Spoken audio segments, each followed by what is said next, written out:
waves are a big factor in climate change impacts, really, and in changing the really the spatial scale of impacts associated with sea level rise. So these two photos kind of try to illustrate that. These are from Seattle, Alki Point, for those of you that are familiar with it. And the photo at upper left is taken at a water level of 3.1 feet above mean high water, one of the higher water levels experienced in Seattle ever. This is just a couple years ago.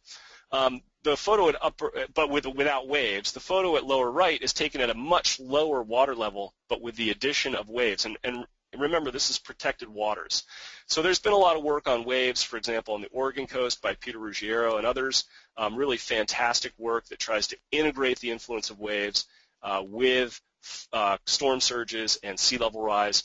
The argument that I might make here is, at least based on this photo, that we should be doing that for the inland waters. The problem is we don't have good data on waves. So that's one of the things that I've been starting to work on, is trying to develop wave climatologies for these inland waters. Also, because these are sort of inundation-style maps, they don't incorporate shoreline change. And we know for a lot of these areas, when sea level changes and the spatial extent of storm surges change or wave impacts, you're going to get shoreline change in response on most landscapes.